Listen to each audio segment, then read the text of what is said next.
Minu nimi on Anette ja mina töötan Sales Development Representative'ina, mis siis eesti keeles oleks müügi esindaja äkki, müügiinimene, müüginaine.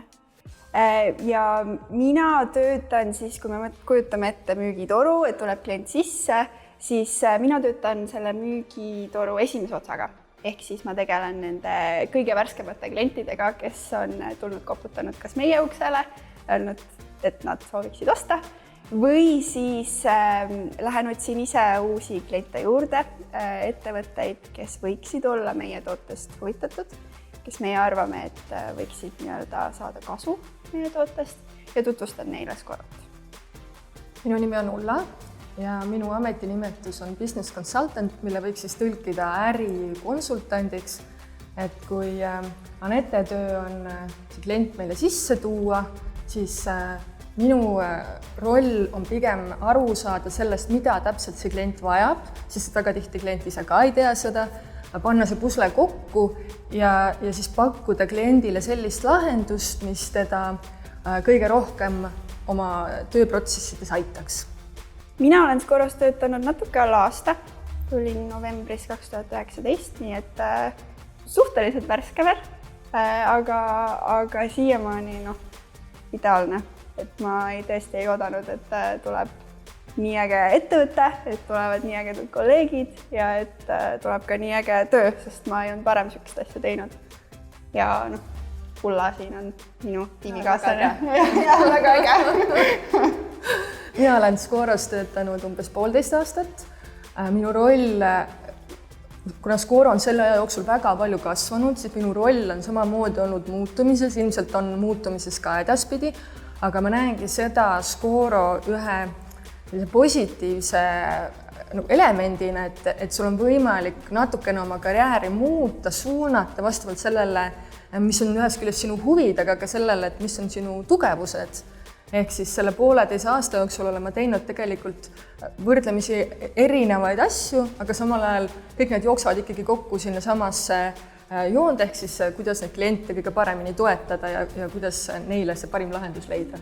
Tegelikult on meil vist neid inimesi ettevõttes rohkem, kes on alustanud ühes rollis ja liikunud, proovinud erinevaid rolle ja teinud selliseid huvitavaid otsuseid ja see on hästi teretulnud meil. Jah, see on oluline, sest tihti töö käigus alles sa saad aru, milles sa päriselt hea oled. Võib-olla sellistes asjades, mille peale sa varem ei teadnudki, et sa oled selles maru hea. Jah, või huvitab näiteks. Minu tee Scorosse oli tegelikult hästi huvitav, sest et ma töötasin kunagi Prantsusmaal ja minu eelmine ettevõte oli selline definitsioon kaosest. Et ta oli ka suhteliselt uus ettevõte, selline startup, mis kasvas hästi kiiresti. Ja protsessid ei jõudnud järele ja siis seal oli kohutav kaos. Ja kuna mina töötasin paljudel projektidel korraga ja mul oli hästi palju erinevaid tööülesandeid, siis ühel hetkel ma lihtsalt ei saanud ise hakkama. Ja ma hakkasin otsima endale abivahendit, et kuidas ma saaksin oma tööd paremini planeerida, kuidas mul oleks nii, et mul on kõik informatsioon ühes kohas ja tõesti aitaks mind igapäevaselt.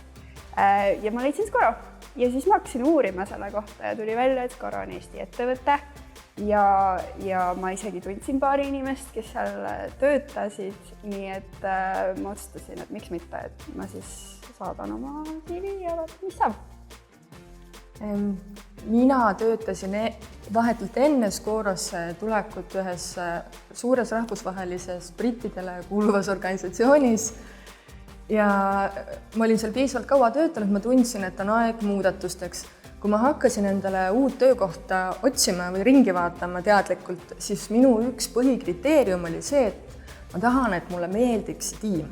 Ma tahan, et need inimesed, kes seal ettevõttes töötavad, tahavad seal töötada, et ei oleks selliseid kitsarinnalisi vaidlusi või et ühesõnaga minu jaoks on kõige olulisem just see, et mulle sobiks töötada koos nende inimestega. Scorosse kutsus mind vestlusele üks minu tuttav, kes ütles, et meil on väga tore meeskond. Ma küll ei lõpetanud nende tiimis, aga ma olen väga rahul oma valikuga ja ja tegelikult võib-olla see on niisugune huvitav lugu isegi, et siis kui ma ei tea, kas sul oli sama kogemus, aga et kui mina Scoros hakkasin neid intervjuuprotsesse läbi tegema ja rääkisin siis kõigepealt HR inimesega ja siis edasi erinevate tiimijuhtidega ja lõpuks tegevjuhiga, siis kõik kiitsid kohutavalt nii enda tööd kui Scorot. Ja see tundus mulle lõpuks, keegi valetab. See ei saa nii hea olla, et kõik on rahul, et kuidas see võimalik on. Aga siis, kui ma Scoroga liitusin, siis selgus, et keegi ei valetanudki. et oligi nii hea sisekliima või ongi nii hea sisekliima, et ei olegi selliseid salajasi keemisi ega mingisuguseid selliseid asju, mis tihti võivad aset leida. Meeskonnatöö on kindlasti müügitiimis oluline, et kuigi müük on selline natukene individuaalne ja meil on alati natukene konkurentsi omavahel ja sihuke kerge nii-öelda võistlus käib kogu aeg, siis tegelikult me peame ikkagi koos töötama, et müügikonsultandi ja siis minu müügi nii-öelda esindaja vahel on kindlasti tihe koostöö, et kui tulebki klient sisse, ükskõik kust kohast ta siis tuleb, mina teen siis esimese tere, räägin nendega ära, tutvustan Scorot ja siis on see hetk, kus tuleb sujuvalt anda klient üle järgmisele inimesele, kes siis teeb edasi müügitööd kliendiga. Et see protsess on kindlasti hästi oluline, et meie omavaheline suhtlus toimiks super hästi, et informatsioon liiguks meie vahel, et klient tunneks ennast mugavalt, et ta ei tunneks, et ta peab võib-olla sama juttu rääkima mitu korda, et meie oleme ikkagi niivõrd nii-öelda head oma töös, et me oleme spetsialistid ja me teame, kuidas kliendiga nii-öelda käituda. Kuna ütleme siis, et see pre-sales või see solutions architects osa on siis nagu järgmine selles flows, siis meie osakonnas on meeskonnatöö väga olulisel kohal, sellepärast et meie töö põhisisu on lahenduste leidmine. Ja selleks, et leida kõige paremaid lahendusi, selleks peab sinu infoväli, millesse liigud, peab olema võimalikult avar. Ja selleks, et see võimalikult avar oleks, selleks tuleb omavahel rääkida, tuleb infot jagada. Küsimine meie meeskonnas ei ole nõrkuse tunnus, vaid vastupidi. Küsimine näitab seda, et sa tunned huvi, et sa oled uudishimulik, et sa tahad areneda ja samamoodi ka enda teadmiste jagamine ei ole midagi sellist, mis samamoodi kuidagi võtaks kellelgi aega vähemaks, vaid vastupidi, oma teadmiste jagamisega teed sa tervet oma tiimi tugevamaks. Mida tugevam on sinu tiim, seda paremini läheb ettevõttel ja seda suuremad ja lõbusamad on meie peod. Absoluutselt ja tegelikult on ju meil ka mitte ainult meie tiimi siseselt see koostöö, aga ka teiste tiimidega, et turundus ja müük näiteks käivad alati käsikäes. Et kui meie koostööd ei tee, siis need kaks tiimi võivad siis nagu, see ei toimi, ütleme nii.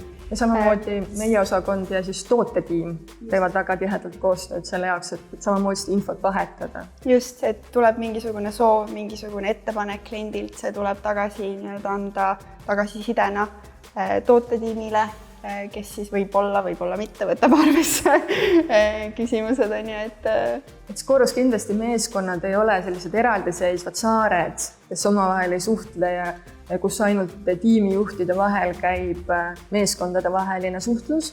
Et Scoros pigem on nagu maatriks struktuurid, kus kõik on väga tihedalt läbi põimunud. No müügiinimesele on kindlasti suhtlusoskus kõige olulisem. Et jah, suhtlemine, ükskõik siis, mis nurga alt seda sõna nagu uurida, et sinna lähevad juurde kindlasti kõige elementaarsemad viisakuse tundmine. Võib-olla sinna juurde tuleb kindlasti sellised pehmemad oskused nagu kannatlikkus, püsivus. Kui klient kohe ei taha osta, siis me ei anna alla. Me ootame ja veenmisoskus kindlasti. Sellised asjad, ma arvan, on kõige olulisemad. Selles minu osakonnas võib-olla on kõige olulisem selline helikopter mõtlemise oskus. Ehk siis see töö sisu on, sa nagu paneksid kokku 3D puslet ja sulle antakse tükke, mida sa pead siis sinna puslesse sobitama. Ja sa ei saa küsida seda küsimust, et et kas üldse see tükk sinna sobib, sa pead pigem mõtlema, et kuhu ta sobib ja kuidas ta sobib. Et sa pead nendele küsimustele vastust leidma, et sa pead pidevalt vaatama ühest küljest seda suurt pilti ja teisest küljest aru saama, kuidas need väikesed tükid sinna sobituksid. Ehk siis selline struktuurne mõtlemine, hästi oluline on olla lahendustele orienteeritud, ehk siis jah, mitte see, et kas üldse, vaid alati kuidas. Ja et seda teha nii minu rollis kui ka Ulla rollis, siis tegelikult kõige võti on kuulamine. Et väga paljud müügiinimesed ja üldse inimesed vist, et kõigile meeldib rääkida.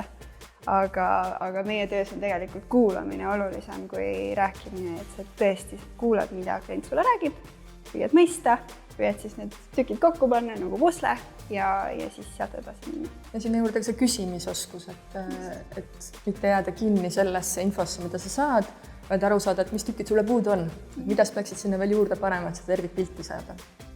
Karjäärivõimalused müügivaldkonnas on tegelikult väga suured ja see ei pea isegi jääma müüki kinni selles mõttes, et kui alustada näiteks müügi esimese redeli pealt, mida minu roll siis nii-öelda võiks olla, siis tegelikult sealt edasi võib liikuda ükskõik kuhu, sest et need oskused, mida selles rollis õpib, mida arendab, kuulamine, suhtlemine, et need on oskused, mis tegelikult on vajalikud ükskõik millises rollis.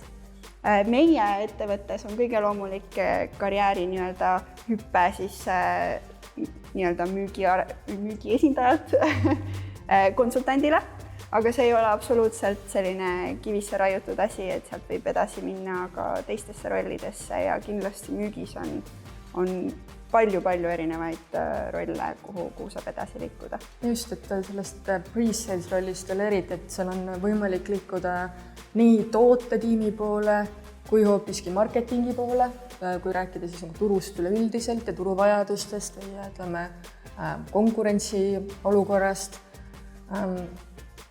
Või siis hoopiski just nimelt, miks mitte ka horisontaalne liikumine, et ega karjääris liikumine ei pea alati olema vertikaalne, võib olla ka horisontaalne, ehk siis sa liigudki nagu ühest tiimist teise selle jaoks, et oma juba omandatud oskusi seal kasutada, et sinna seda lisandväärtust anda läbi selle, mida sa seal oled juurde saanud. Just, ja mis on veel kindlasti huvitav, et kui töötada sellises rahvusvahelises ettevõttes, siis see karjäär ei pea ka kinni jääma kindlasti ühte riiki, et sealt saab ju igale poole laiali minna, et meie tegeleme rahvusvaheliste klientidega ja sinna tulevad kõiksugused jällegi suhtlemine, sinna tuleb juurde ka igasugused kultuuriküsimused, et kuidas mingid teatud riikide inimestega suhelda ja mis nüansid seal on ja kõik sellised asjad, et kui see selgeks saab, siis tegelikult on uksed avatud ükskõik millises riigis ja võimalusi on. Samamoodi see pre-salesi osakond, kus mina töötan, et meie tegelikult meie osakond on vist üks kõige rahvusvahelisemaid osakondi Scoros, sellepärast et meil on inimesed istuvad nii Tallinna kontoris, Londoni kontoris kui ka USA kontoris, et siis selline hästi rahvusvaheline meeskond on meil, mis samal ajal tähendab, ühest küljest paneb see sind natuke teistmoodi tööle, sellepärast et sa pead arvestama ajavahega, pead arvestama just nimelt nende kultuuriliste erinevustega, aga teisest küljest näiteks kodus töötamine, kui me pidime vahepeal kõik kodus töötama, et siis ma arvan, et meie osakonnale tuli see kõige loomulikumalt, sest et me olime niikuinii harjunud sellega, et me suhtleme üksteisega videovahendusel ja et see ei muutnud meie igapäevatööst mitte midagi. Kõikidele neile, kes alustavad müügis, jällegi, kes on võib-olla natukene uuemad müügis, kes ei ole varem sellist tööd teinud, siis ma arvan, et kõige olulisem on ikkagi enesekindlus, tuleb olla enesekindel, tuleb olla hakkaja, et see kõik sõltub sellest, mis su peas toimub. Et õige suhtumine on kõige olulisem. Ja loomulikult võib sinna, ma võin anda nippe siukseid, et loe müügiraamatuid ja loe artikleid ja kõike, mida me teeme igapäevaselt, aga see tegelikult algab suhtumisest. Et kui sul on õige mindset ja kui sa oled hakkaja, kui sul on võib-olla natukene võistlushuvi, ja sul on ambitsiooni, siis ma arvan, et tegelikult sellest piisab. võib-olla siin veel lisaks sellele pre-sales rollile, et väga tihti inimesi see sõna sales ehmatab ära ja eriti võib-olla eestlastele meie kultuuris on loomulik see, et müük, et see on väga ekstravertidele ja teist tüüpi inimestele, et pre-sales roll ei olegi klassikaline müügiroll, et see ikkagi ongi rohkem nagu konsultandi roll, ehk siis aru saada, et kuidas seda klienti aidata, mitte niivõrd, et kuidas sellele kliendile nüüd see asi maha müüa. Et selles mõttes, et sellele pre-sales rollile kandideerijal ei pea olema sugugi müügitausta ja ei pea olema ka huvi oma karjääri sinna nagu müüki või müügi poole suunata, et see on pigem selline, sobib pigem inimestele, kes on lahenduste orienteeritud ja kellele meeldib neid mõistatusi lahendada. Selle töö juures ja mis mul paneb silma särama on kindlasti see, et ma saan suhelda. Ma saan suhelda nii paljude erinevate inimestega, ma saan suhelda mitmes erinevas keeles, 3 tavaliselt, mis on väga äge ja just võib-olla minu vaatepunktist, kuna ma olen noor, aga alles alustan müügirollis, mul on küll erinevaid kogemusi, aga mulle tundub, et võib-olla see on see, mida ma tahan teha, siis kindlasti kõik see, millest me varem rääkisime, et nii palju valikuid on peale seda rolli, kuhu edasi minna, kas vahetada riiki, kas vahetada positsiooni, kas vahetada ettevõtet, et kõik need võimalused on need, mis annavad mulle motivatsiooni.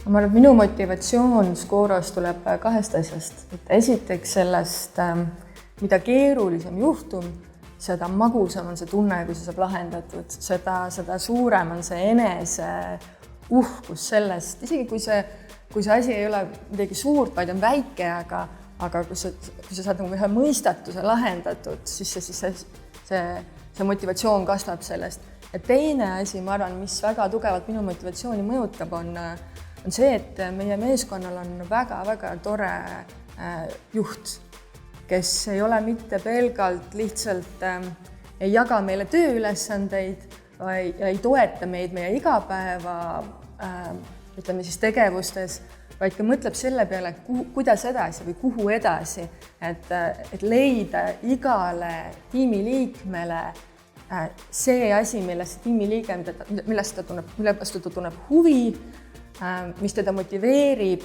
ja arendada selle inimese oskusi ja neid oskusi, mida ta soovib arendada, et ma usun, et see on sellise tõelise, tugeva ja hea juhi tunnus, et mitte lihtsalt hallata oma meeskonnaliikmeid, vaid neid kaasa aidata nende edasisele karjäärile. Ja lisaks meil on tegelikult ka päris äge toode.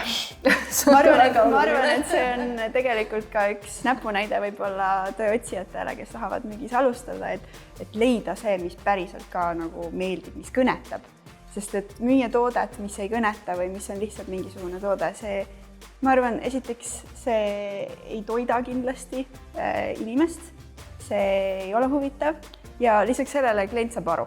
Klient saab aru, kui sa üritad talle midagi müüa, millesse sa ise ei usu. Aga ma isegi mõtlen, et see ei ole oluline müügiosakonnas, vaid see on kõikides osakondades. Sul on vist puhaks, sa oled arendaja või sa oled finantsis kusagil, et kui see ei ole oluline, mis su igapäeva ülesanded on, kui sa ei tunne kusagil siin kuklas salaja uhkus selle üle, millega see ettevõte, kus sa töötad, tegeleb. Et kui sa lähed oma sõpradega välja või siis lähed oma sugulase sünnipäeval, et sa söödad öelda, mina töötan seal, mitte tundes kuidagi piinlikkus selle üle, vaid vastupidi puhkust selle üle.